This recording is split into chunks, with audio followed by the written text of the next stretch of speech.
Hi friends, ఈరోజు topic వచ్చేసి ఈ కన్యూడ్ టెస్టర్లో సెల్స్ అనేది అయిపోయాయి. సో మనం సెల్స్లు ఎలా వేసుకోవాలి, సెల్స్లు ఎక్కడ దొరుకుతాయనే దాని గురించి ఈరోజు ఫుల్ డీటెయిల్గా తెలుసుకుందాం. చూడండి, ఇందులో మనకి ఇండికేటర్ అనేది వెలగలేదు. సో మనకి ఇందులో సెల్స్లు అనేది అయిపోయాయి. వీటిని ఎలా మార్చాలో తెలుసుకుందాం. ముందుగా కంటిన్యూ టెస్టర్ని ఓపెన్ చేద్దాం. ఓపెన్ చేస్తే ఇందులో మనకి 2 సెల్స్లు అనేది ఇచ్చారు. చూడండి, ఈ సెల్స్లు అనేది అయిపోయినందువల్ల ఈ కంటిన్యూ టెస్ట్ అనేది పనిచేయలేదు. సో ఇలాంటి కొత్త సెల్స్ అనేది మరి ఇందులోకి వేసుకోవాలి. ముందుగా ఈ ట్రే నుంచి సెల్స్లు అనేది మనం వేరు చేసుకుందాం. చూడండి, ఇలాంటి సేమ్ సైజ్ ఉన్న సెల్స్లు అనేది మనకి కావాల్సి ఉంటుంది. ఓకే, ఈ బ్యాటరీ అనేది మనకి జనరల్ స్టోర్లో అనేది దొరుకుతుంది. దీని ప్రైస్ విషయానికి వస్తే 15 రూపాయలు అనేది పడుతుంది. ఈ బ్యాటరీలో మనకి 3 సెల్స్ అనేది ఉంటాయి. ఓకే, ఈ బ్యాటరీని ఓపెన్ చేద్దాం.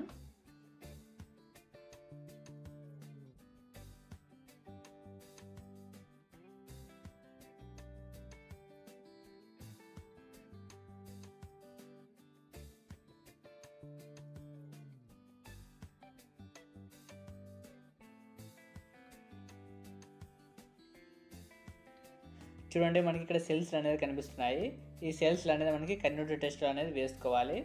ముందుగా ఈ సెల్స్ అనేది మనం వేరు చేసుకుందాం.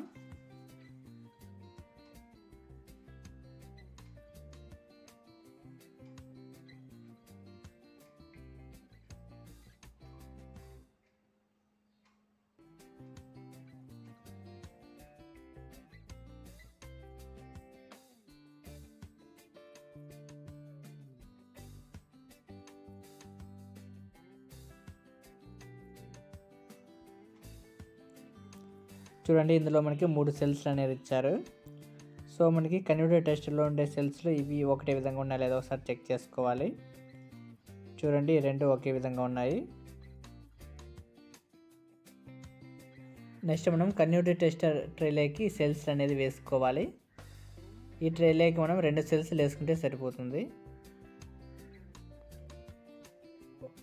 ఓకే, ఇప్పుడు ఈ ట్రేని కంటిన్యూ టెస్టర్లోకి వేసుకొని బిగించుకోవాలి.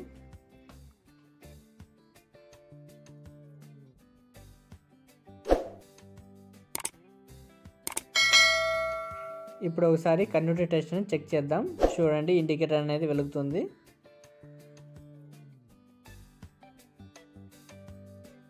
ఈ వీడియో మీకు నచ్చితే లైక్ చేయండి.